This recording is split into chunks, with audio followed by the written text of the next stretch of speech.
Sejam muito bem-vindos ao projeto 10K na prática. A teoria, ela é importante e é necessária, mas essa série de vídeos eu te mostro o mundo real. Eu te mostro na prática como sair do zero e alcançar mais de 10K, ou seja, mais de 10 mil reais por ano em renda passiva. Eu sou Mauro Júnior e no episódio de hoje eu vou mostrar para vocês tudo que aconteceu no 5º mês consecutivo de aportes. A gente já bateu 10 mil reais investidos e olha, gente, eu tenho que confessar para vocês, tem um fundo imobiliário que está prometendo fortes emoções. E além de falar sobre ele, eu vou mostrar quanto que até então, quanto que a gente já ganhou de proventos, como foram as oscilações, o que aconteceu em cada fundo imobiliário da carteira. Então, se você quer aprender sobre isso e muito mais, cola comigo até o final do vídeo. Vamos deixar de enrolação e vamos para a nossa apresentação. Então vamos lá, vou colocar meu apontador laser, pronto. Então vamos lá para a nossa carteira do projeto 10K do mês de maio. E antes de começar, gente, pelo amor de Deus, isso não é uma recomendação. A ideia desse vídeo é completamente educacional. E é até por isso que eu não gravo esse tipo de vídeo no mesmo dia, certo? Isso aqui é educacional. Se eu acertar, o mérito é meu. Se eu errar, o mérito é meu. O dinheiro é meu. Se eu ganhar, tá tudo certo. Se eu perder, tá tudo certo. A ideia é a gente ver na prática como que se comporta. E outra, eu não vou acertar sempre. Se eu fosse acertar sempre, eu vendia tudo que tinha dentro de casa, botava tudo aqui dentro do mercado financeiro e não funciona assim. Porque aqui a gente está lidando com renda variável, certo? Então, vamos pegar o que interessa. Não copia o que eu estou fazendo, não. Regras do projeto 10K. Isso é importante vocês saberem. Então, basicamente, o que é? Eu decidi que eu vou fazer 2 mil reais de aportes mensais. Isso aí para uns é pouco, para outros é muito. Esse não é o mérito da questão. É só um valor que eu achei que seria suficiente para a carteira dar uma andada, certo? 10% desse aporte vai para uma reserva de oportunidade, ou seja, todo mês R$200 eu coloco ali na renda fixa mesmo, um Tesouro Selic. Eu faço o reinvestimento mensal e obrigatório de todos os proventos, até porque, para a gente tirar proveito ali dos juros compostos, e o objetivo é a gente bater essa renda passiva de 10K por ano. E foi até por isso que, se você olhar os vídeos anteriores, você vai ver que eu estava falando de projeto 1K, era bater 1K de renda passiva mensal, mas eu vi que tinha muita gente com a ideia errada. Então, eu botei anual justamente para forçar a ideia da gente focar no longo prazo. Esse é o nosso foco. E o que foi que aconteceu em maio de 2022? Eu peguei um panorama macroeconômico do IFIX, que é o termômetro ali dos fundos imobiliários, algo muito simples, já que a gente está falando com o investidor iniciante, mas para vocês já entenderem um pouquinho da relação do que acontece nos indicadores econômicos junto com os fundos imobiliários. Então as coisas elas acabam refletindo, Então a inflação ela seguiu subindo, Lembrando que a gente está falando de maio, hein? Ela seguiu subindo, E a expectativa do mercado era que tinha atingido ali o pico. O que isso tem a ver? Não adianta eu ficar só lendo isso daqui para vocês, tem que explicar. Então, o fato da inflação subir ou cair, que é o tal do IPCA, ele reflete tanto em quantos fundos de papéis pagam, qual que é a relação, se as pessoas valem a pena ou não estarem entrando nos fundos de tijolos. Então, por isso que é bom a gente estar acompanhando a inflação. Então, o Bacen, que é o Banco Central, ele segue sinalizando a continuidade da alta de juros. E esses juros aqui que ele está falando é a Selic, O Banco Central, ele tenta controlar a inflação, que é o IPCA, através da manipulação dos juros. Então, a taxa Selic, ela é uma taxa que o Bacen ele chega lá e edita o número, para tentar estimular ou conter o consumo no Brasil. E em maio, a expectativa era de que se aumentasse mais 0,5%, batendo ali 13,25 ao ano. E o IFIX fechou maio com alta de 0,26%. Beleza, vamos partir para o nosso primeiro fundo imobiliário, que é o MCCI 11. Eu vou sempre trazer qual que é o código dele e aqui abaixo eu vou trazer quem que é a gestora, para você já ir se acostumando tanto com o código quanto com a própria gestora. E o MCCI 11 é um fundo de papel, certo? O que é um fundo de papel? É um fundo que dentro dele tem basicamente CRI. E o que aconteceu com o MCCI 11? Então, ele está desenvolvendo uma estratégia de estabilizar os proventos que ele paga. E para isso ele está com 2,36 de reserva. Por que o fundo imobiliário ele faz isso?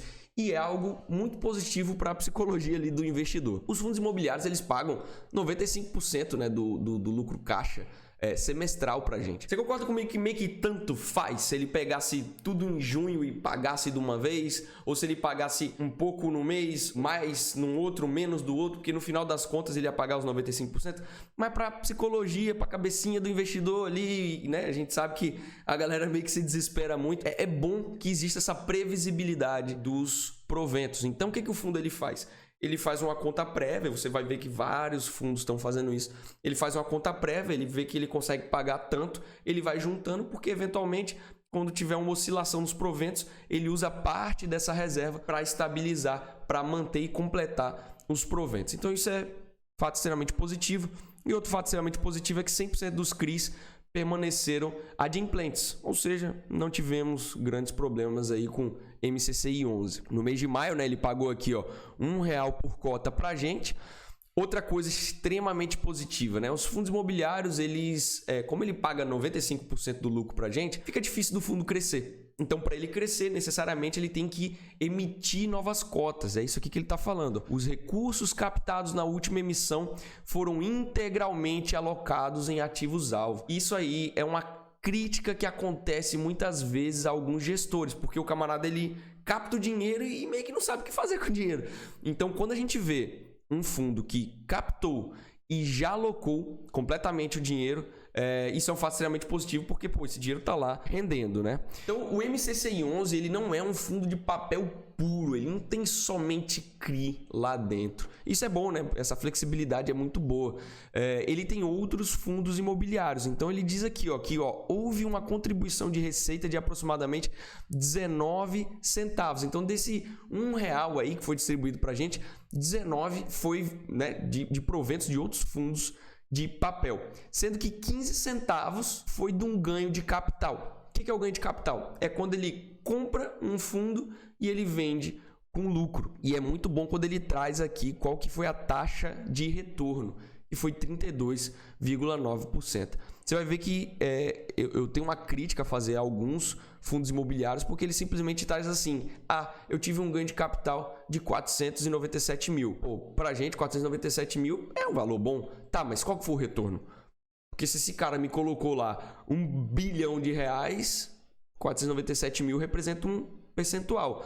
Se ele colocou 200 mil e tirou 497 mil, representa outro percentual. Então, quando ele traz essa taxa aqui interna de retorno, a gente vê de fato quanto que foi o retorno de verdade, né? E aqui eu coloquei essa exclamação justamente para chamar a atenção sobre um ponto. Ele fala que o fundo possui uma alocação de 204 milhões em outro fundo, que é esse aqui, MCHY11.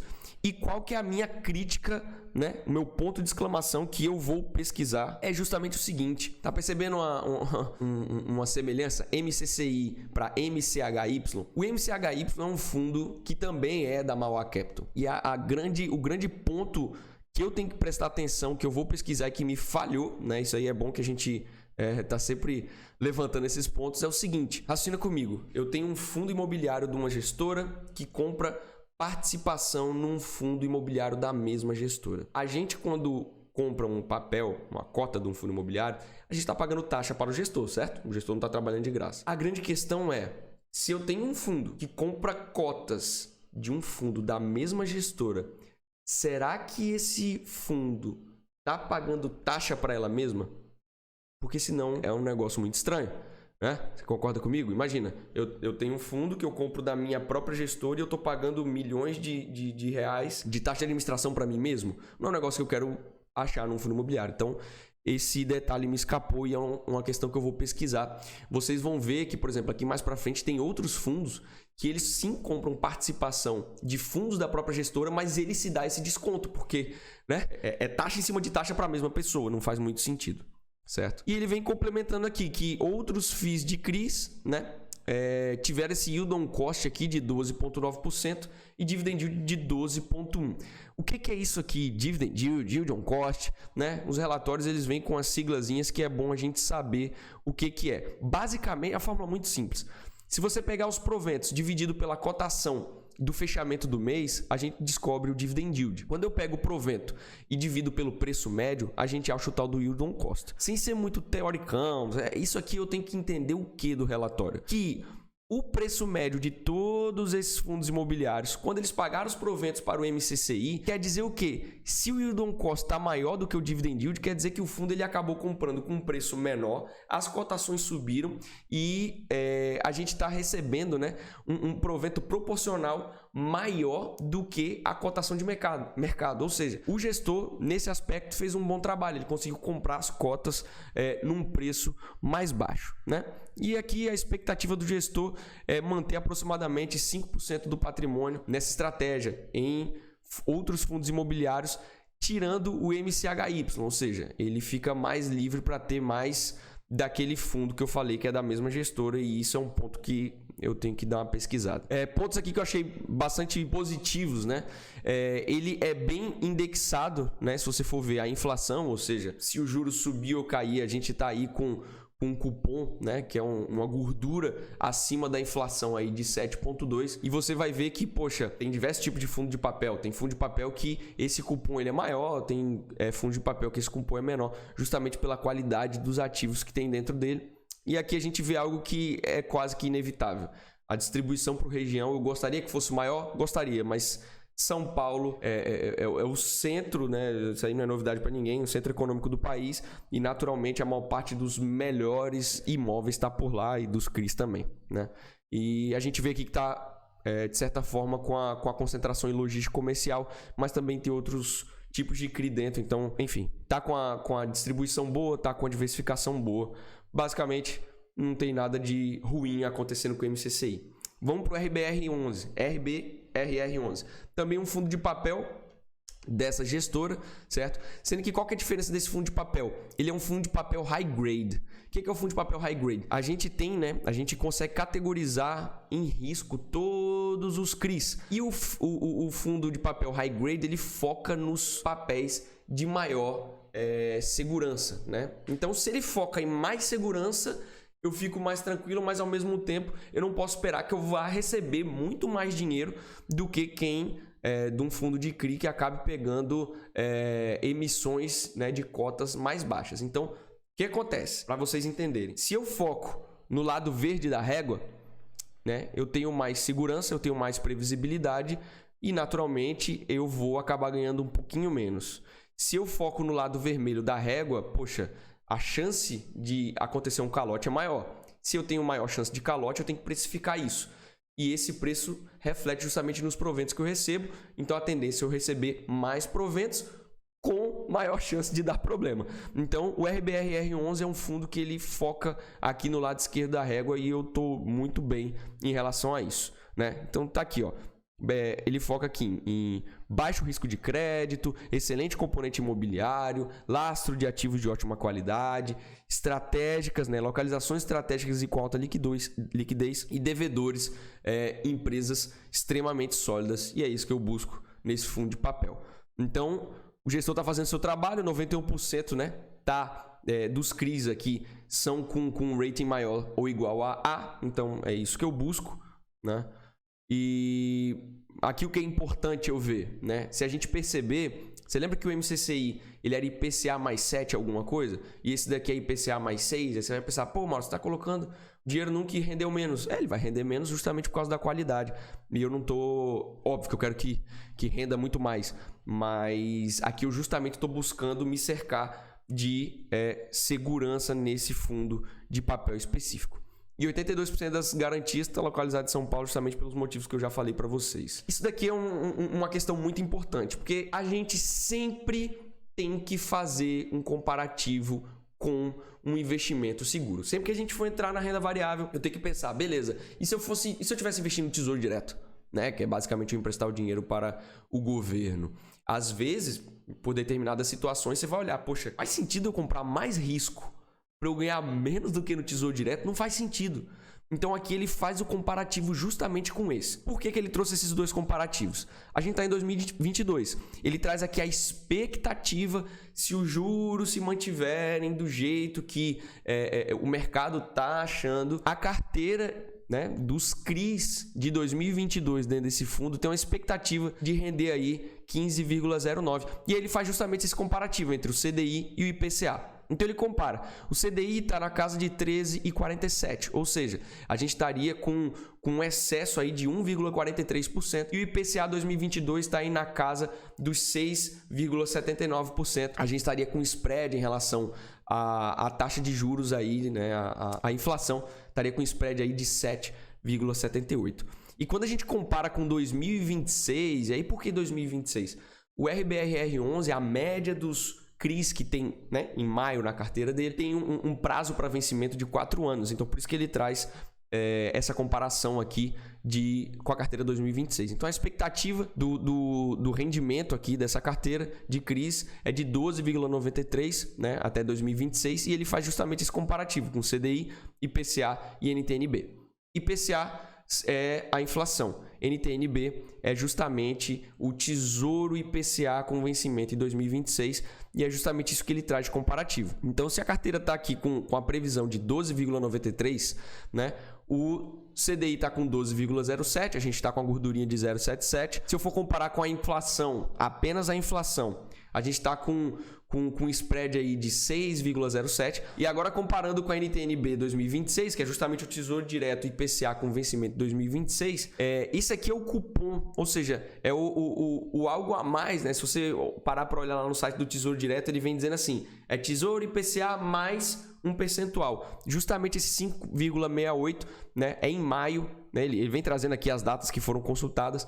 É justamente esse cupom que é pago além do IPCA lá no Tesouro IPCA 2026. E a gente comparando, a gente vê que o fundo está entregando aí 0,37 a mais. Então, para mim, está extremamente positivo. É algo que, poxa, se eu estou comprando mais risco, eu quero ter um retorno maior. Lembrando que esse aqui é um fundo high grade, né? Então, a qualidade das dívidas, dos papéis que tem dentro dele é uma qualidade muito boa. E aqui ele vem dizendo o que aconteceu dentro do fundo no mês de maio. Então, eles venderam um CRI, né, da Rede Globo aqui, que teve um retorno de 31,41% ao ano, né? Ou seja, extremamente positivo. E também teve aqui vencimento de CRIs programado. Então ele vem dizendo quanto que o fundo captou, né, com o vencimento de CRIs que chegaram no seu final. E dentro da estratégia de FIIs, ou seja, o RBRR11 também não tem só papel dentro, né? Ele também tem fundos de investimento imobiliário de papel dentro.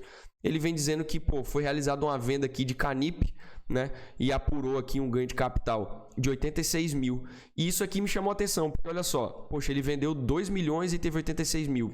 É um retorno muito baixo. Tanto que ele nem trouxe, tá vendo aqui? Às vezes o gestor ele dá aquela escapadinha, ele nem trouxe qual foi a taxa de retorno. Com certeza não deve ter sido uma taxa de retorno boa, porque 86 mil do montante de 2 milhões e 350 mil é realmente algo muito pouco. E ele veio dizendo que fez um investimento de 15 milhões em outro fundo imobiliário. Foi distribuído aí 1,20 por cota, né? E ele tem aqui um resultado acumulado pela inflação ainda não distribuído de 2,2. Isso daqui, sem entrar em muito detalhe, é uma estratégia que os fundos eles fazem para justamente se precaverem e conseguirem entregar um rendimento além da inflação, mas um rendimento estável. Então, o dividend yield anualizado aí foi de 15,15%, como a taxa de juros ela está muito elevada, naturalmente os fundos de papéis estão pagando muito, né? Então, dentro dos fundos imobiliários, o setor de CRI teve uma alta de 1,6%. Isso aqui ele está trazendo sobre o panorama geral do mercado. E os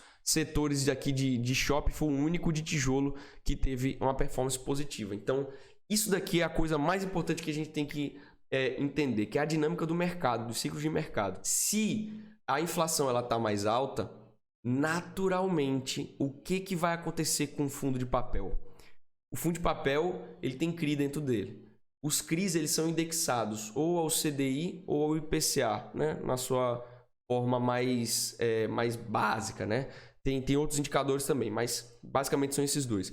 Então, se a taxa de juros está muito elevada, os fundos de papel estão pagando muito. E aí é natural que a procura por esse tipo de fundo acabe aumentando. Então, é engraçado, né? Quando a taxa de juros, né, a inflação ela aumenta, os fundos de tijolo tendem a cair, porém os fundos de papel tendem a subir ou até mesmo manter, justamente porque eles estão pagando pra caramba. Então, aqui eu coloquei essa parte justamente só para ver que, poxa, ele tem 20 centavos aí de reserva acumulada, justamente na intenção de manter os proventos constantes. Vendo agora sobre o MXRF11, outro fundo de papel, ele distribuiu aí 11 centavos. Você vai pensar, poxa, 11 centavos é muito pouco. Pô, mas o fundo ele vale 10 reais. Então, se você for ver, ele distribuiu, né? Ele faz umas continhas aqui, o que equivaleria a 123,55% do CDI, isso lembrando que é livre de imposto de renda, né? E ele já tá, ó, no semestre foi distribuído um montante equivalente a 98,89% dos lucros apurados, ou seja, o fundo imobiliário ele é obrigado a distribuir pra gente 95%, mas ele pode distribuir mais. E no caso do MXRF, ele já está distribuindo na casa do 98,89%. Então, que nem eu falei para vocês, cada vez mais os fundos eles estão deixando de ser aquele fundo específico, único, exclusivamente focados em só papel, né? A gente viu que o MCCI também teve o quê? Outros fundos imobiliários, RBRR11, outros fundos imobiliários. E quando eu venho para o MXRF11, olha só, ele tem CRI, ele tem outros fundos imobiliários, até agora está igual, mas ele também tem receitas de permuta. Ou seja, vamos lá, o que é a permuta financeira? Imagina que você vai lá, coloca lá no OLX, vendo um apartamento. Sempre tem aquele cara que vem fazer aquela proposta, né, que muitas vezes é indecente, que fala assim, quer trocar o meu carro e eu volto mais tanto, né? Isso é uma permuta. E essa mesma coisa acontece dentro do MXRF11. Então, poxa, ele tem um CRI e às vezes ele troca por outro CRI e é justamente essa troca. Não necessariamente vem CRI, vai dinheiro. Às vezes rola essa troca, né, que é essa permuta financeira. E eu coloquei aqui também receita de LCI e renda fixa, mas isso daqui é normal para todos os fundos imobiliários porque é onde eles guardam o caixa, né? Então, disso aqui, o que eu achei interessante? A gente consegue perceber que de junho de 2021 até maio de 2022, a gente percebe, né, que o resultado do MXRF11 ele vem subindo, né? A receita vem subindo do MXRF11. E isso é justamente por causa de quê? Justamente por causa do aumento da taxa de juros. É normal. Eventualmente, quando a taxa de juros cair, e ela vai cair um dia, não sei quando, mas ela vai cair um dia justamente por causa do ciclo de mercado. É natural que essa distribuição, né, e os fundos de papéis tem uma queda, né, na distribuição, mas esse é o momento que ele está de alta. Parte do portfólio, a gente percebe o que? 72% do MXRF11 é formado por CRI, 9% de permuta, 14% de fundo imobiliário, de papel e 4% de caixa para uma reserva de oportunidade. Então é desse jeito que o MXRF11 ele está distribuído no mês de maio. Ele vem trazendo aqui que houve, né, alienação de alguns CRIs, e aí mais uma vez uma crítica, ele vem e traz, beleza, eu tive um ganho de capital aproximado de 482 mil, certo, mas de quanto? Qual que é a taxa de retorno? Será que foi um bom retorno? Então quando eu vejo o gestor não escrevendo isso daqui, me acende a luzinha, porque tipo, por que ele... Eu garanto que se tivesse um retorno absurdo, ele com certeza escreveria. E aí ele vem dizendo que, continua aqui acompanhando a saúde financeira das empresas que estão investindo, e isso na verdade não é mais do que obrigação dele, a gente tá pagando ele para isso. Gente, eu trouxe isso daqui para fazer um link justamente com o próximo slide. Olha só quantos CRIs o MXRF11 tem, né? Isso daqui é extremamente positivo para a gente, porque diversifica e diminui o nosso risco. E quando eu falo de risco, né, eventualmente vai dar problema. Então a gente tá com, vou passar até o próximo aqui, ó. A gente tá com 4 CRIs que apresentaram um problema. Mas quando a gente para ver, olha só quantos CRIs tem dentro da carteira. Então, apenas 4 CRIs, junto com a reserva que o fundo já vem fazendo, dá tempo dele estabilizar, né, os nossos proventos, quanto que a gente recebe todo mês. E aqui é a hora que o gestor tem que trabalhar, né? Ele tem que ir lá processar, tem que correr atrás. E é justamente isso que ele vem dizendo. CRI hard. Então, continuamos em tratativa comercial para alugar o principal ativo e vender. O que aconteceu aqui? Houve inadimplência. Os CRIs, eles são securitizados, ou seja, aquela dívida, ela tem um seguro no mundo real. Ou seja, muitas vezes é uma laje corporativa, enfim, um galpão logístico, um terreno, uma construção. E nesse caso do CRI hard, né, essa garantia já foi executada e o que o fundo está tentando fazer é justamente vender o imóvel, né, que fazia parte do seguro, né, que era securitizado dentro do próprio CRI. O CRI Esser, né, o time de gestão continua trabalhando firme na monetização dos ativos que compunham as garantias. Então, ele vem contando toda a história, não vou ler tudo aqui para vocês, mas ele vem dizendo cada um dos tipos de terreno que tinham dentro e ele está correndo atrás para vender. Isso aí é normal, faz parte do processo quando dá um problema dentro de um CRI. CRI, Urbiplan Mezanino, né? Tá em recuperação judicial e o ativo já está integralmente provisionado. E aí, mesma coisa, ele segue aqui em conversa para vender o crédito e sair. E esse último CRI, o Next Group, né? Eles resolveram avançar na execução das quantias do CRI. Então a gente percebe o quê? Eu falei de uma forma bem simples, senão isso aqui vai ficar muito gigante esse vídeo. Depois, se você quiser que eu esmiúce, né, os problemas que aconteceram aqui no MXRF11, você escreve aí nos comentários se você quiser. Mas, gente, se você tivesse um apartamento, eventualmente vai acontecer um risco de você ficar de ter alguém que fique inadimplente com você. E justamente essa é a grande vantagem da gente investir via fundo imobiliário, porque vai acontecer, né? Mas como tem um monte de CRI lá dentro, isso aqui não chega a balançar tanto, né, o quanto que a gente vai receber nos proventos. Então, deixa o gestor fazer o trabalho dele. Eu não quero ver isso se arrastando por muito tempo. Eu sei que tem uns que, aí é justiça, né, gente? O fundo processa, vai garantia para lá, recorre para cá, mas ao longo do tempo quero que isso aí se resolva e a gente percebe que o gestor está correndo atrás. Em relação ao fundo de investimento imobiliário, ele anuncia aqui que foram feitas 4 aquisições e a gente encerrou aí na carteira de FIIs com 329 milhões. Permutas financeiras, né? O fundo realizou aqui, redução de capital total nos projetos. Então, o ganho de capital foi aproximadamente aí de 7 milhões. Mais uma vez, uma crítica que ele não traz qual que foi o retorno, né? E ele vem explicando, né, o que é a tal da permuta, quanto que ele busca de rentabilidade. E a gente vê que, olha só, a rentabilidade típica das permutas financeiras é INCC mais 13. O que é o INCC? É o Índice Nacional de Construção Civil, né? As obras, né, elas normalmente são corrigidas pelo INCC, que é justamente o valor do tijolo, o valor do material de construção, o valor de mão de obra. Nenhuma obra foi paralisada, o que é muito bom para a gente. E ele vem dizendo que a carteira de permutas encerrou com um saldo de 207 milhões. Né? E é isso. Acabou o MXRF11, alguns probleminhas que estão sendo resolvidos já há algum tempo, mas aí está na conta da própria justiça, mas o gestor está correndo atrás de tudo. KIZU 11. Vamos ver o que aconteceu no fundo de fundo da Quilima. Então, o KIZU 11 é um fundo de fundo. O que é um fundo de fundo? É um fundo imobiliário que compra participação em outros fundos imobiliários. Qual que é o critério da compra, né, desses outros fundos imobiliários? É sempre a cabeça do gestor. Mas o KIZU 11, ele tem, inclusive eu tenho um vídeo já que eu expliquei lá sobre a teoria do investimento do KIZU 11. Ele é um fundo imobiliário onde o gestor ele fica atrelado a seguir isso daqui, o índice Suno 30. Lembra que eu já expliquei sobre o IFIX? Que o IFIX é o termômetro, né, dos fundos imobiliários. A Suno, né, que é uma casa de análise, ela elaborou um índice que ela achava melhor e eu comprei a ideia. Né?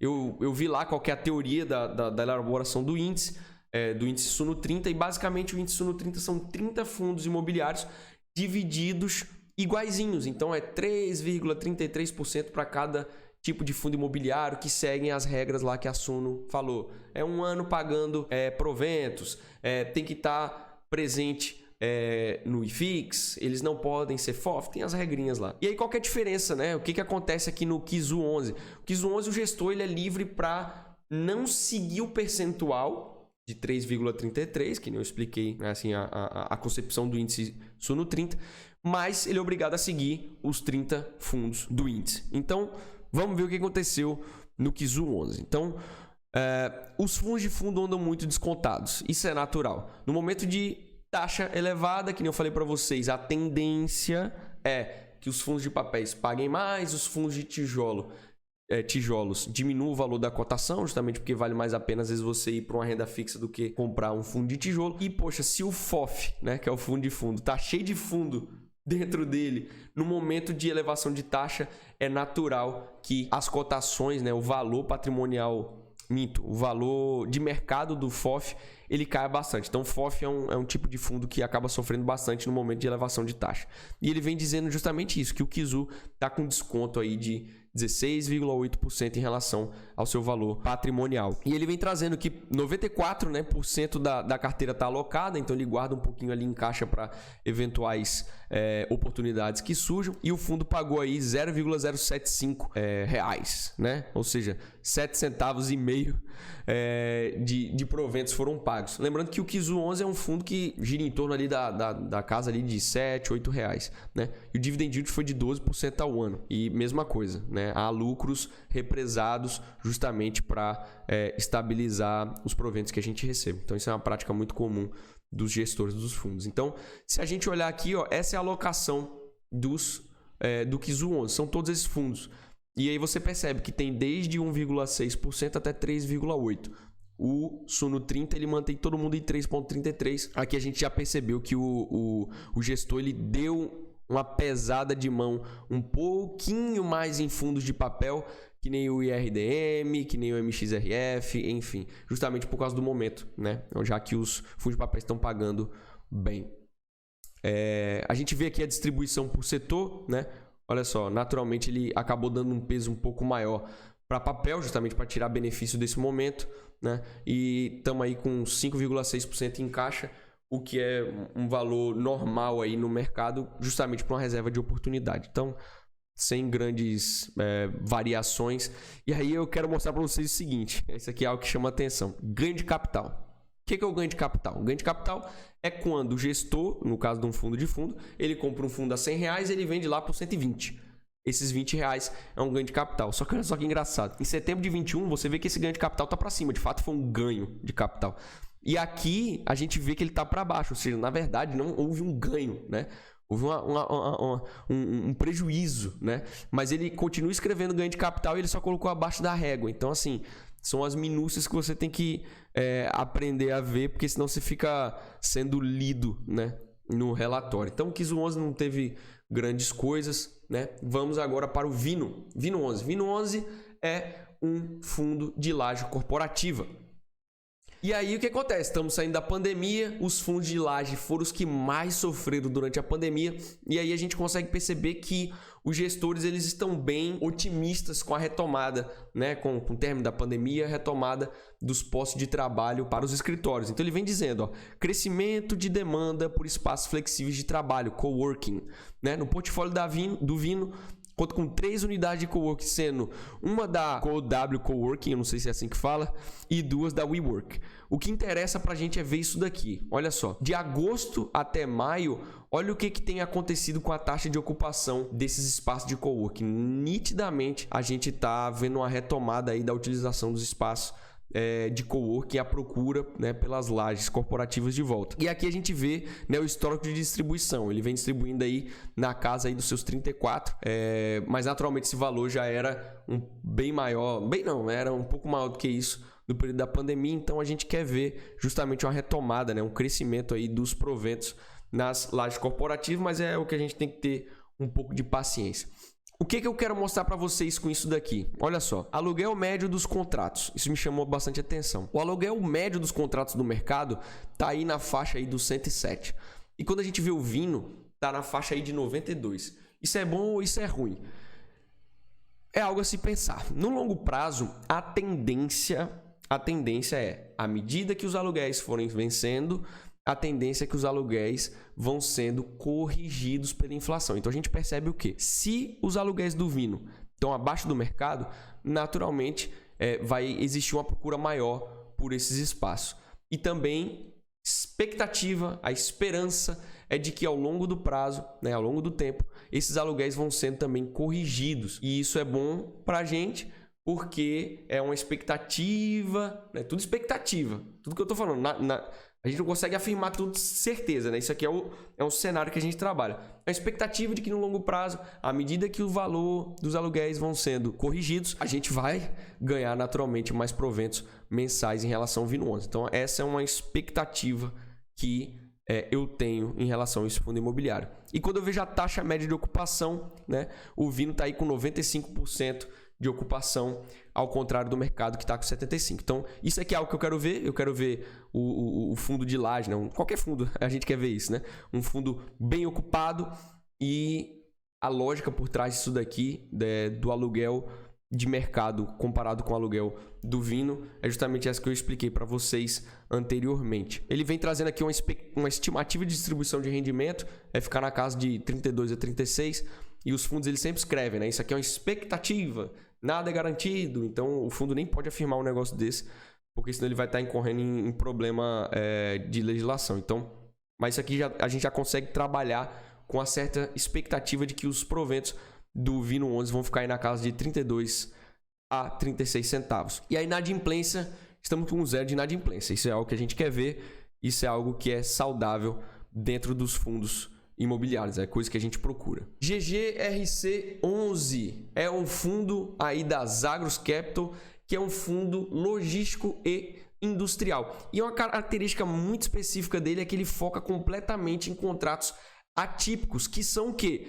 Build to Suit, Sale and Leaseback e Retrofit. Se quiserem, eu faço um vídeo específico falando muito mais sobre contratos atípicos, mas sem me aprofundar demais, o que eu quero dizer para vocês é o seguinte: um contrato atípico ele é um contrato onde a gente que está na ponta ali, que estamos locando, a gente se certifica de muito mais garantias. Aquele ativo ele é moldado especificamente para quem está locando, e é tão específico a ponto de não valer a pena aquele inquilino sair daquele imóvel.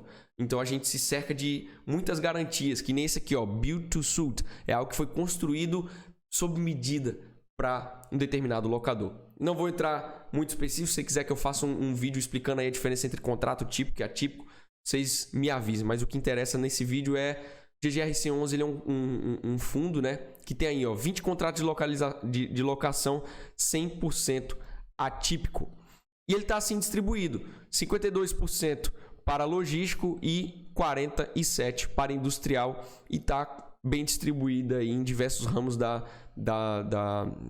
atividade econômica aí, né? Isso é bom a gente ver também. Vamos lá, caso Covolan. Ei, Covolan. Covolan é uma empresa que, por causa da pandemia, ela veio dizer que não tinha condições de pagar e começou a dar um calote aqui, um calote ali. E aí o fundo se dispôs a fazer uma renegociação. Então ele pegou aqueles meses que a Covolan não pagou e jogou para frente. E aí a Covolan resolveu simplesmente processar o fundo para querer não pagar e diminuir o valor do aluguel. Aí o fundo, tá bom, então processou também, e rolou um processo para lá, um processo para cá. E o fundo, ele tá querendo retirar a empresa lá do local dela, né? É um fundo... a Covolan é uma indústria. Então o fundo tá tentando executar, né? Fazer uma execução ali face à Covolan. E pior do que isso, além de ter acontecido isso, teve um incêndio. É estranho, mas deixa as investigações andarem. Teve um incêndio lá na indústria, lá na Covolan, em parte do galpão industrial. E aí o que o fundo veio dizendo? Que o fundo ingressou com ação de execução face à Covolan, né, em razão dos valores que estão abertos dos aluguéis. E em relação ao incêndio, a seguradora já aprovou o pagamento parcial da indenização no valor de 671 mil. Então, caso Covolan é algo que vai se estender por um prazo. Óbvio que é um dinheiro que deixa de entrar, mas como a gente vai ver mais para frente, o fundo ele tem vários outros locatários ali que garantem uma estabilidade de recursos. Então, assim, não é nada que vai prejudicar, por mais que diminua, óbvio, né? Quanto que a gente vai ganhar. Vamos lá, caso da Eagle Bergman, acho que é assim que fala o nome da empresa. O que é isso daqui? O fundo ele comprou uma obra já em andamento, certo? De um galpão industrial. E em outros relatórios ele veio dizendo que aconteceu um atraso na obra e tudo mais. Normalmente o que os fundos eles fazem? Eles não fazem uma compra numa situação dessa, numa construção totalmente à vista. Eles diluem, né? Eles dividem em tranches, né? Que são parcelas. Normalmente bota ali 3, 4, 5 parcelas. E à medida que a parcela vai sendo paga, o vendedor vai pagando parte do aluguel, da expectativa do aluguel, através de uma renda garantida, certo? E aí o que acontece? Se a obra atrasa, e a obra não é culpa do nosso fundo imobiliário, é culpa de quem tá terminando de construir, isso já estava acordado. Então, à medida que a obra atrasa, a gente continua recebendo parte daquele aluguel proporcional aos valores que a gente já pagou. Isso daqui é uma questão bem específica e muito interessante. Mais uma vez, se você quiser que eu explique mais com detalhe como que funciona esse tipo de contrato, Escreve aí nos comentários que vai ser um prazer fazer um vídeo sobre isso. Mas o que interessa aqui nesse caso é o seguinte: a obra deu uma atrasada, não é nem que pararam, né? A obra deu uma atrasada, continuou-se a obra e agora estão terminando a ligação da energia, mas o que ele quer dizer é que mesmo por causa desse atraso, não houve prejuízo ao fundo justamente por causa desse pagamento aí dessa renda garantida. E o fundo ele vem trazendo aqui algumas fotos do andamento da obra, realmente tá quase finalizando já, né? E aí, Covolan, essa aqui é a Covolan, se vocês perceberem, não tá entrando, né? Se ela tá dando calote, não tá entrando. Mas a gente percebe que, o fundo tem tantos outros inquilinos que, poxa, óbvio que impacta negativamente, mas a gente tem algo que proporcionalmente é pequeno. E aí pode te chamar a atenção, né? Suzano também não tá pagando, mas na verdade não é que ela não tá pagando. E é por isso que é importante você conhecer e saber a fundo o que está acontecendo no seu fundo imobiliário. O contrato da Suzano, ela prevê o pagamento do aluguel anualmente. Então chega lá no mês que foi acordado, a Suzano paga um ano de aluguel e passa o ano todo sem pagar. Não é que é sem pagar, né? Porque ela já pagou de uma vez só. Então eu gosto de frisar isso daqui para a pessoa às vezes não achar que tem algum problema ou que está errado com a Suzano. E aqui, meu Deus, eu vou ter que tomar um café aqui. RBRP11. Vamos lá, essa é a bombinha. Por isso que eu falo, não segue o que eu tô fazendo, não. Não é recomendação, não vem na minha. RBRP11. RBRP11 é uma bombinha Chiano. Por que é uma bombinha Chiano? Vocês vão entender tudo. E é por isso que a gente tem que ler com muito cuidado os relatórios. Olha só o que ele traz no relatório. Ele vem dizendo que a vacância financeira é de 4% e a vacância física é de 10%. Se você não ler os detalhes que ele traz aqui, ó, não considerando o River One devido à renda garantida. O que é vacância física, gente? Vacância física é o seguinte: eu tenho lá X metros quadrados de área locável, né?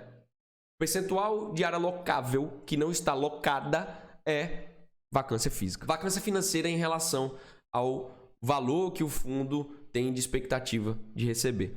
O que é o caso do River One? Eu vou trazer mais pra frente, mas basicamente o fundo ele comprou um prédio inteiro, um prédio comercial, né? Várias lajes corporativas inteiro, e era um pouco antes da pandemia.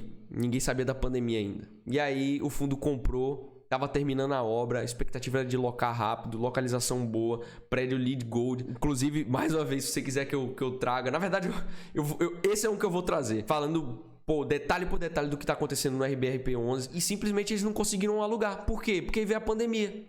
Veio a pandemia, todo mundo saindo do escritório, então o gestor ele tinha uma expectativa de conseguir alugar, ele comprou o prédio inteiro e não alugou nada.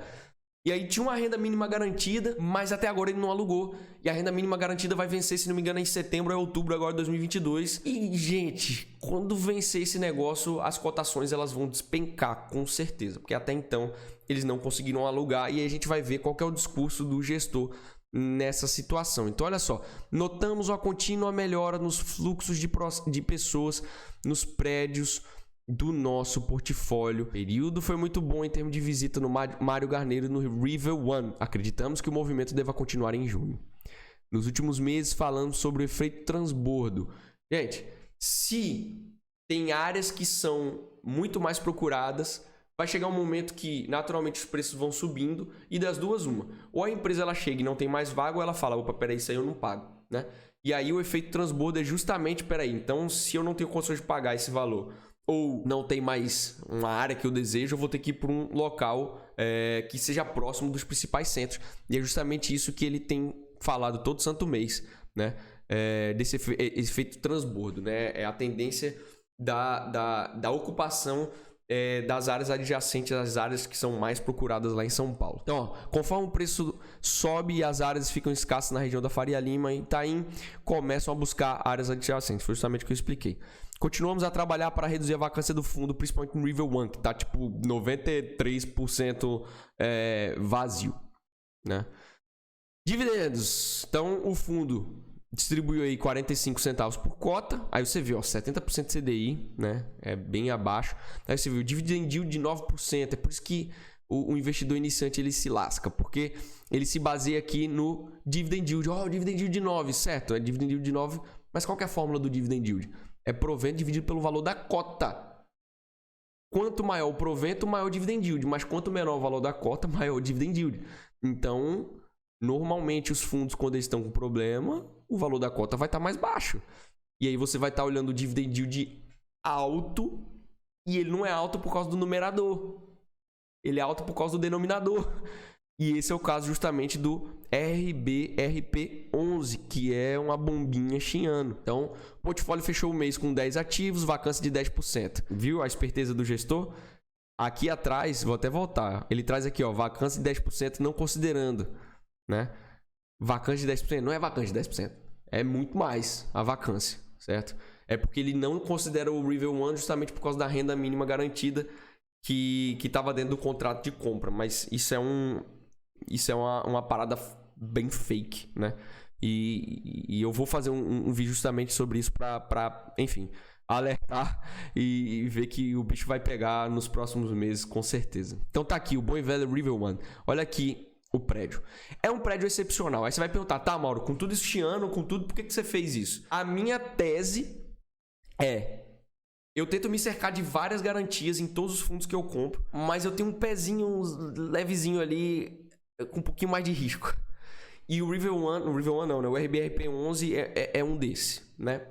A expectativa é, enquanto esse prédio tiver vazio, a expectativa é que, cara, as cotações vão cair muito. Sendo que esse é um prédio fantástico, só que ele tá vazio. E prédio fantástico vazio, ninguém quer saber disso. A gente quer saber de gente dentro, né? E olha só a vacância dele, 93,8%. Ele é um prédio que ele é laje corporativa com residência. A residência não faz parte do fundo, só a parte de laje. Só que tem o detalhe, vamos ler aqui, ó. River One. Mês de maio teve um aumento das vistas, acho que era para ser visitas, né? Ao River One em relação a abril, porém ainda não percebemos o senso de urgência que almejamos. Além disso, a absorção em regiões próximas continua aumentando, deixando o River One como uma das poucas opções. Seu gestor vem repetindo mês a mês. Como falamos no último relatório, o valor do condomínio é atrativo, próximo de 3,50. E aí, por que o condomínio é atrativo do River One? Justamente porque ele é um prédio que ele é residencial mais laje corporativa. Por mais que a laje corporativa, por mais que a residência não faça parte do fundo, o condomínio é dividido para todo mundo. Então, esse é um fator positivo. O imóvel é bom, o imóvel é novo. Se não me engano, ele terminou a construção em 2020. O problema é que ele está vazio. Então, a minha tese é justamente essa. Como é um imóvel muito bom e tem certificação ambiental, que é algo que é buscado hoje em dia, LEED Gold. O gestor ele fez uma compra num valor bom. O grande problema é que quando a gente elabora uma tese de investimento, a gente nunca vai saber o futuro. Então, o gestor ele teve uma intenção boa, mas aí veio a pandemia, né? Não conseguiu alugar até hoje. O único fato... E assim, tudo bem, o RBRP11 é um fundo que ele constrói, né? Se vocês olharem outros vídeos para trás, vocês vão ver que eu não gosto de fundo que seja de desenvolvimento puro. Por quê? Porque eu não gosto. É mais arriscado. O RBRP11, ele desenvolve, ele constrói, né? Eu procurei sobre o gestor, procurei sobre a gestão, sobre a equipe, e eles têm um know-how de desenvolvimento. Só que desenvolvimento envolve mais risco. Então, RBRP11 desenvolve. RBRP11, ele é bem mais arrojado. Então, o cara foi lá, comprou um imóvel vazio, na expectativa de alugar, deu azar da pandemia. Mas se tem uma grande crítica que eu faço, depois eu volto nesse slide, é isso daqui, ó. Deixa eu continuar. É isso aqui, ó. Olha só a concentração no River One. 41%, ou seja, é uma alta vacância em quase metade do patrimônio líquido do fundo. E isso aqui, pra mim, foi o maior tiro no pé do gestor. Foi um tiro no pé muito grande. Porque quando você vê os outros, a participação é bem menor. E aí veio o RBRP11, né? Foi uma estratégia bem arrojada ter comprado um imóvel. E aí... essa que é a bombinha chiando. Então vamos lá. Aumento das vistas no River One, visitas, né, em relação a abril, isso aqui eu já li, beleza. Delta Plaza, né? No retrofit do Delta Plaza teve início em dezembro de 2021, a obra tá quase finalizada. Retrofit, gente, imagina só. Imagina o Empire State Building, certo? O Empire State, sei lá quantos anos tem o Empire State. Vocês acham que dentro do prédio tá a mesma coisa de quando construiu? Óbvio que não. Então retrofit nada mais é do que uma obra para dar aquele up no prédio, né? Dar aquela revigorada, dar aquela revitalizada no próprio prédio. Então é isso que ele tá falando. O RBRP, ele faz esse tipo de aquisições. Ele compra, às vezes, um prédio que está um pouquinho mais acabado, ele dá uma melhorada no fundo, aumenta o aluguel e bota a gente dentro, né? Então é isso que ele está falando. A obra está quase finalizando. Portfólio logístico. O RBRP ele também tem logístico dentro dele, mas a parte logística de dentro do RBRP é do RBRL11, ou seja, mesma gestora. E aí essa é a minha grande observação que eu tenho a fazer sobre aquele primeiro fundo lá, o MCCI11. Porque olha só, o RBRP concede de forma discricionária, ou seja, ele não é obrigado a fazer isso, um desconto, ou seja, não há cobrança não há cobrança de taxa sobre a alocação do P11 no L11, ou seja, não existe, eu como cotista do RBRP não pago taxa para o L, já que é da mesma gestora. Então assim, esse é o tipo de coisa que eu gostaria de ver no MCCI11. Entendeu? É o tipo de detalhe que é sutil, mas às vezes você sente falta de ver isso, né? Então ele vem dizendo justamente isso, ó. O fundo ele faz aportes no segmento logístico através do outro fundo da própria gestora, porque ele, né, a tese dele é que possibilita uma liquidez, né? E óbvio, ele está valorizando a casa dele, né? Então o fundo, né, o RBRL distribuiu 0,65, né? E é desse jeito que, olha só, eu esqueci até de marcar aqui, ó. Considerando a posição relevante do RBRP, é superior a 1/3 do RBRL, certo? Então, assim, imagina se fosse pagar a taxa em relação a isso, enfim, toda a importância, todo o carrego, e até mesmo os problemas do P, imagina. Com todo esse problema do River One, imagina o gestor ainda vai cobrar taxa, né? Aí é um tiro no pé muito grande. Estratégia de desenvolvimento, que nem eu falei para vocês, a EBR é uma gestora que tem expertise na área de desenvolvimento. E lembrando, desenvolvimento é ciclo de mercado, você constrói durante um período, vende em outro e às vezes quando terminar a obra vai estar no período que ninguém quer comprar. Então, desenvolvimento é igual a mais risco. Estratégia de desenvolvimento direto via FIIs, desenvolvimento do projeto da Corporate Boutique foi finalizado e o projeto foi protocolado. Estamos aguardando aí o processo para o início das obras. Então, o terreno, né, a 350 metros da Faria Lima, que é a principal região lá de São Paulo, e o cenário base dele é ter uma taxa de retorno superior a 15% ao ano em 5 anos, né? E uma renda mensal garantida, garantida não, né? Uma renda mensal aproximada de 10% ao ano sobre o capital investido. Então, a aprovação do projeto deve acontecer em até 12 meses e a obra deve durar 24. E aí, como eu falei para vocês, desenvolvimento é algo arriscado. Se tem risco, eu espero muito retorno, mas também pode dar ruim. Então, RBRP11 são fortes emoções aqui nesse fundo imobiliário. Por isso que eu não indico, não segue o que eu estou fazendo, não indico de forma alguma nada, muito menos que você entre no RBRP, certo? Então, a tese é fortemente embasada e bem posicionada em relação ao preço que os imóveis subirão em São Paulo, puxado pela baixa vacância da região e o substancial aumento do custo de reposição. O custo de reposição é tipo assim, o custo, quanto que custa para você construir um imóvel, né? Então ele está dizendo que tipo assim, poxa, a área é boa, eu vou conseguir construir, tenho uma expectativa de aumento e, simplesmente você construir um imóvel lá não é coisa barata, a gente vai construir e por isso que é a expectativa, é a tese, né, de investimento. E aí ele vem dizendo, né, puxando a sardinha pro lado dele, o time robusto de desenvolvimento que possui mais de 1 bilhão investido, blá blá blá, e desenvolvimento não deve superar 10% do portfólio. E mais uma vez falando, desenvolvimento é igual a risco e ele não quer subir mais de 10%, ele não quer trazer muito risco para dentro do fundo. Essa imagem ela é interessante porque ela é interessante primeiro para ver essa cagada aqui, né, de 40%, essa concentração muito grande num único imóvel que está vazio, mas principalmente para a gente ver qual que é a estratégia dentro do RBRP. Ele é dividido em estratégia core, ou seja, basicamente são imóveis de laje corporativa. Tática são movimentos estratégicos, ou seja, ele faz movimentos curtos, ele quer comprar para vender, para ter um ganho de capital em outros tipos de fundo imobiliário. Estratégia de liquidez, dinheiro, né? Ele coloca ali o dinheiro numa renda fixa, tal, capacidade ali de oportunidade. E desenvolvimento, que está com 1,7, ele fala que não vai ultrapassar 10%. Então, de acordo com a estratégia, ele está alinhadinho. O maior problema é isso aqui, ó, vago e muito concentrado. Vamos lá, evolução da vacância física e financeira. E aí ele traz aqui, ó, os asteriscozinhos, tá vendo? Não considera a vacância do River One. Por isso que é importante você ler o resultado, ler o relatório. O que a gente olha aqui? Ele vem trazendo que a vacância financeira está apenas de 4%. Certo, e quando acabar a renda mínima garantida? E depois eu vou explicar o que é a renda mínima garantida, que é uma maquiagem muito... Se você não souber o que você está fazendo, meu Deus do céu. Mas o que é a minha expectativa, infelizmente? É que a receita, que é essa barrinha, nos próximos meses ela vai despencar.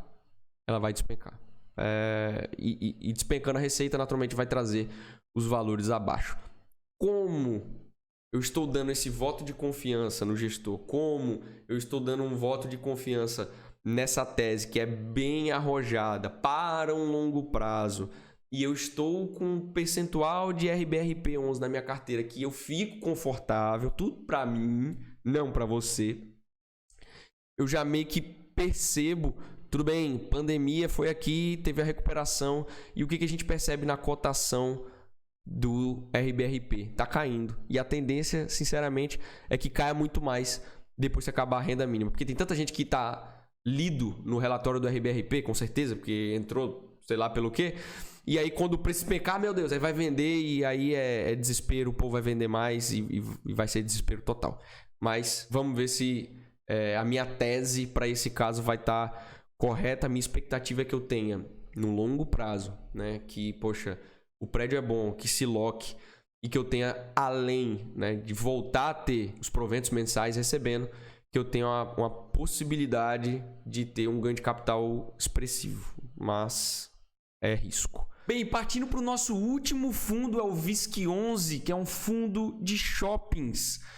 Então vamos ver o que aconteceu com o VISC11 em maio, né? Então a distribuição ficou em 70 centavos, né?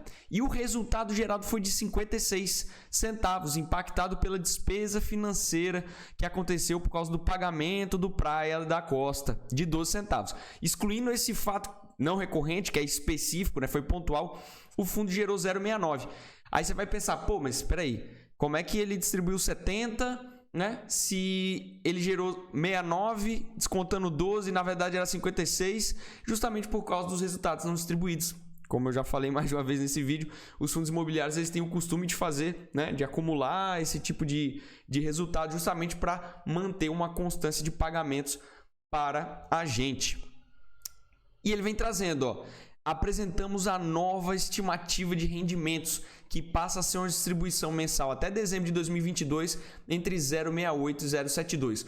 Os fundos, alguns, né, eles gostam de trazer uma certa previsibilidade, uma certa expectativa, então ele prevê, né? Ele dá uma probabilidade, uma possibilidade de ganhar esses rendimentos, e ele já vem dizendo, ó, a rentabilidade esperada não representa, nem deve considerar, né, como promessa. Os fundos não podem prometer, mas esse range aqui entre 0,68 e 0,72 é algo muito bom para a gente, né? Porque a gente já tem noção do que a gente pode esperar do fundo e o que o gestor está em mente em relação às distribuições. Então, as vendas totais tiveram um crescimento de 153%. Aí você pensa, meu Deus, como é que pode? Só que aí vem o detalhe, você tem que saber ler o danado relatório, porque normalmente essas comparações, né, o gestor ele sempre faz ou em relação ao mês anterior ou em relação ao ano anterior, e ele vem dizendo, ó, 153% de aumento da venda em relação ao mesmo mês do ano anterior. Ano anterior a pandemia, estava tudo fechado, óbvio que vai crescer pra caramba. Mas aí ele vem, quando comparamos a abril de 2019, e aí você vai pensar, pô, mas qual que é o sentido de se comparar com 19, nem com 20? Porque de 20 a 21, todo mundo lembra, não precisa grandes esforços aí para lembrar que houve a pandemia. E em 2019 foi antes da pandemia. Então, ele vem e traz o comparativo de um ano anterior. Então, foi 153% em relação ao ano anterior. Mas trazendo o comparativo em relação a 2019, que era um período pré-pandemia, houve um crescimento de 19%. Ou seja, ele trouxe a comparação de um ano para trás, que meio que não serve para comparar a recuperação da pandemia, mas meio que não dá para ter muito parâmetro, né? Quando a gente traz para o cenário pré-pandêmico, a gente vê que as vendas aí cresceram 19%, algo que é extremamente positivo. Além disso, o NOI caixa, né, teve um crescimento. Aí mais uma vez ele traz 253% em relação a 2021. Ok, beleza, estamos recuperando da pandemia, mas não é um belo de um parâmetro para se ver. Porém, quando a gente vê aqui, 2019, a gente vê um crescimento de 12,3%, ou seja, é isso que a gente quer. A gente quer ver aumento de venda das lojas que estão no shopping, a gente quer ver o aumento aqui do lucro operacional. Trazendo aqui, né, continuando, né, a gente consegue perceber que de junho de 2021 até maio, né, a gente vem nessa crescente aqui, tanto do resultado quanto dos rendimentos, o que é extremamente positivo e esperado, né, com a recuperação da economia depois da pandemia, e justamente essa modificação aqui na estimativa da distribuição dos rendimentos, né? Ele vinha trazendo um cenário anterior, agora ele subiu mais um pouquinho esse cenário, que é muito, mas muito bom para a gente. Aqui é um simples gráfico comparando a rentabilidade do fundo, e essa rentabilidade é justamente a valorização ou desvalorização da cota em relação ao VISC11 e ao IFIX, né? Então a gente consegue perceber que, lá da sua origem até hoje, né, o VISC11 ele está aqui acima do que seria o termômetro ali dos fundos imobiliários, que é o IFIX.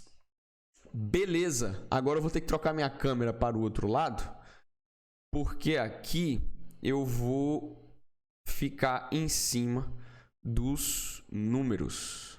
Só um momento.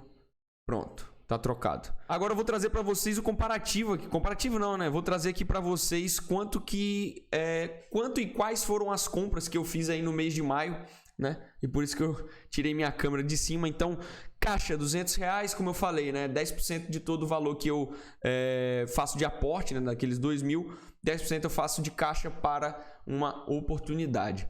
E essa aqui foi a quantidade de cotas e os tipos de fundo imobiliário e o valor total de cada compra que foi realizada, né? Então, foi comprada aqui uma cota do GGRC11, 20 do KIZU, 3 do MCCI, 39 do MXRF, 3 do RBRP, 3 do RBRR, 2 do Vino, 3 do VISC, né?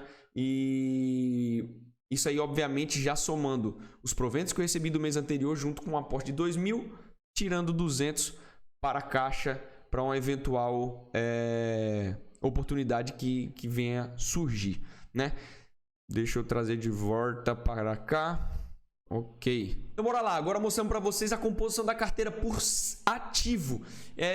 Eu trouxe ela de duas formas, por ativo e por setor. Naturalmente, quando vocês observarem a própria foto aqui que está aqui dentro, né? Vocês vão ver que já tem as imagens que já meio que representam. Então, MCCI, RBRR e MXRF, os três são de papel. RBRP, 9%, ele laje corporativa, assim como o Vino, né? Que está com 7%. KIZU está com 10%. GGRC, que é industrial e logístico, está com 9%. E VISC, que é de shopping, está com 11%. Isso é por ativo. Quando eu trago aí por setor, como que a gente está composto? Então a gente está com 55% de papel, 16% de laje, 9% de industrial logístico, 10% de shopping e 10% de FOF. E aí o que acontece?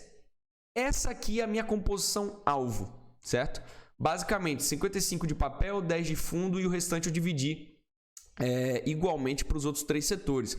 Óbvio que renda variável varia, né? Então, eventualmente, num próximo mês, quando eu for fazer um aporte, eu vou ter que fazer um aporte maior em industrial e logístico, vou ter que segurar a mão na laje. Mas por que laje está tão mais alto, né? Tá tão maior o valor? Justamente por causa da variação da cotação, que acabou subindo, né? E o logístico acabou descendo, e é por isso que ocorre essa variação. Então, basicamente eu tenho 3 estratégias, né? Super simples, que eu utilizo na hora de montar minha carteira.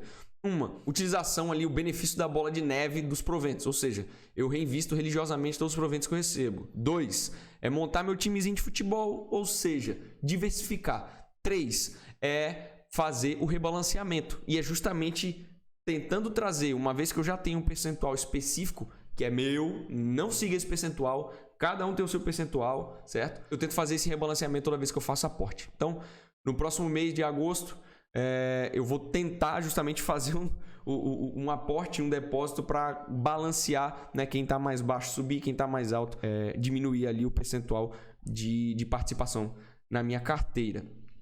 Evolução patrimonial da carteira. A gente vai ver o quê? Janeiro, fevereiro e maio foram meses que a carteira, né, ela desempenhou de forma negativa, né? Os valores já estão respectivamente escritos aqui. Março e abril foram meses que a carteira teve um desempenho positivo e no acumulado ela está negativo no mês de maio em 0,27. Lembrando que isso daqui é valor das cotas, valor de mercado das cotas, certo? E eu fico preocupado quando o valor fica negativo? Não, porque se eu escolhi fundos bons que eu estou confortável em ter na minha carteira, se acontece um momento desse, onde o desempenho, né, do mercado traz o valor da minha cota para baixo, eu vou querer comprar aquele danado, aquele fundo. Quando existe um rally muito forte, né, que as cotações estão cada vez mais elevadas, eu começo a ficar numa situação um pouquinho mais complicada, porque eu estou acabando pagando um pouco mais caro naquele fundo imobiliário e sinceramente não é aquele tipo de coisa que eu gosto de fazer. Eu prefiro pagar barato do que começar a subir tudo e eu acabar pagando um pouco mais caro. Quando eu venho em relação aos proventos, isso que é o maravilhoso. Olha o primeiro mês, 7,13, né? Você vai olhar assim, pô, sério, investi para ganhar 7,13? Mas naturalmente os proventos eles vão aumentando. Em abril já foi para 60, em maio foi para 78.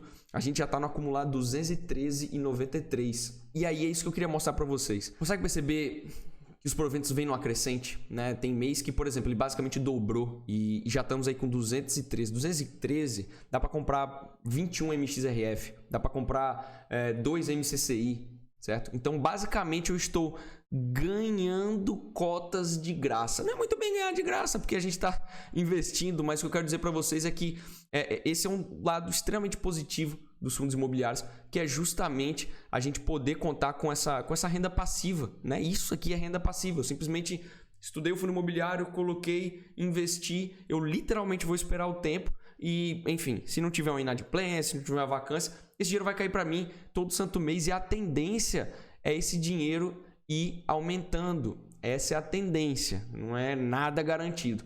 Mas eu aposto para vocês que quando a gente chegar aqui em dezembro, vai ser uma diferença muito, mas muito grande de janeiro. E já já a gente vai chegar nos 3 dígitos de proventos.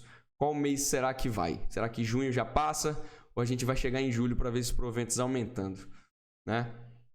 Vamos ver aqui agora a evolução dos proventos e patrimônio.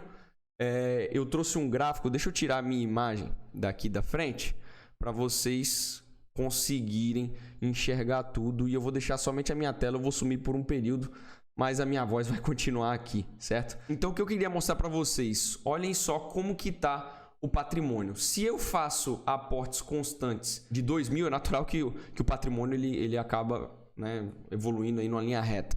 Os proventos eles têm evoluído bastante também. Lembra que a gente começou com R$7 e alguma coisa, já pagamos mais que 60 e a tendência é que nos próximos 1-2 meses aí a gente vai ultrapassar a casa dos R$100.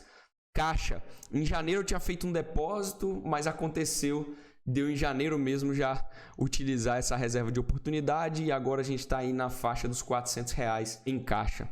E essa aqui foi um gráfico que eu coloquei para mostrar as oscilações no curto prazo, né? Tá um negócio bem gritante, mas vocês vão ver que ao longo do tempo essa queda aqui, por exemplo, vai ser um grãozinho de areia comparado a tudo que pode, enfim, tudo que vai acontecer vai ser muito pouco em relação ao longo prazo, certo, gente? Então, eu basicamente, né, eu termino aqui essa apresentação. Se vocês olharem da última para essa, eu já estou no tico-tico, certo? No TikTok, então o que não falta é rede social para vocês me seguirem. Estou para fazer um Twitter também. E é isso, gente, sem mais enrolação. Espero que vocês tenham gostado. Espero que vocês tenham visto como que, poxa, de fato, eu paro para controlar minha carteira. A gente tem que ter um controle. Isso daqui não é nada de algo extremamente absurdo, certo? A gente tem que levar os nossos investimentos com seriedade. Só você sabe o quanto que você rala para ganhar o seu salário e fazer um esforço para juntar o dinheiro. E aí você chega e investe de qualquer jeito, não pode. Não pode. Certo? Você tem que encarar o seu investimento com seriedade. Ah, eu não quero anotar no computador, eu acho isso complicado demais. Cara, vai no papel, vai na agenda. Tenha o controle, certo? Mais pra frente eu vou fazer uns vídeos explicando como que eu calculo o preço médio, como que eu faço todos os cálculos do controle, né, de uma carteira.